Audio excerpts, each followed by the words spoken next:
আমাদের এই সংগ্রামী সহযোদ্ধা বাংলাদেশ জাতীয়তাবাদী দলের সংগ্রামী প্রকাশনা সম্পাদক, ডাকসুর সাবেক বিজ্ঞান মিলনায়তন সম্পাদক, বজলুল হক হলের সাবেক ভিপি, সাবেক এমপি জনাব হাবিবুল ইসলাম হাবিবকে আমাদের মাঝে ফিরে পেয়ে আমরা আজকে আনন্দিত। আমরা আন্দোলনের শক্তি হাবিব ভাইয়ের মুক্তি, আন্দোলনের শক্তি হাবিব ভাইয়ের মুক্তি।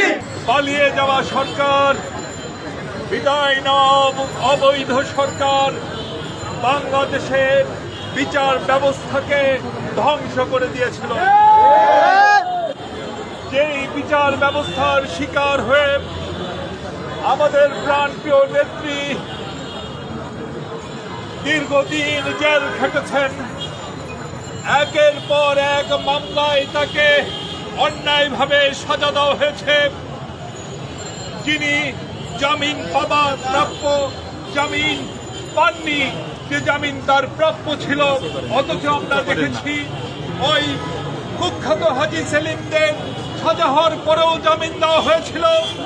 সেই চাঁদপুরের নৌ ডাকাত মোফাজ্জল হোসেন চৌধুরী মায়া সাজা হওয়ার পরেও জামিন পেয়েছিল।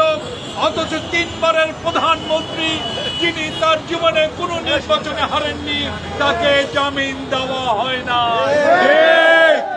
যে অসুস্থ বিচার ব্যবস্থা, যে ঘৃণ্য বিচার ব্যবস্থার কারণে আমাদের প্রাণপ্রিয় ভারপ্রাপ্ত চেয়ারম্যানকে একের পর এক মিথ্যা মামলায় অন্যায়ভাবে সাজা দেওয়া হয়েছিল। আমরা এও দেখেছি আমাদের মাননীয় চেয়ারপারসনের স্ত্রী, তিনি রাজনীতি করেন না, তাকেও সাজা দেওয়া হয়েছিল অন্যায়ভাবে। ভাইয়ের আমার, এখনো অন্যায়ভাবে সাজা পেয়ে কারাগারে আছেন আব্দুল সালাম পিন্টু, লুৎফুজ্জামান বাবর সহ আরো অনেক নেতা। ভাইয়ের আমার, আজকে হাবিবুল ইসলাম হাবিব মুক্তি পেয়েছেন।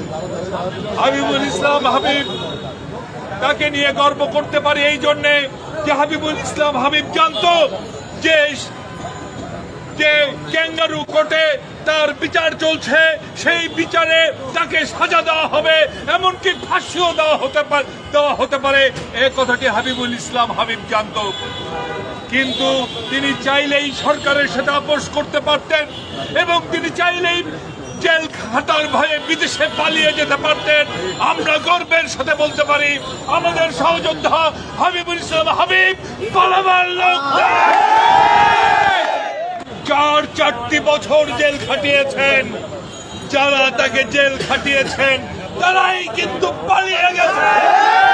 হাবিবুল ইসলাম হাবিব পালান নাই, কোনদিনও পালাবেন না, জনগণের মাঝেই তিনি থাকবেন।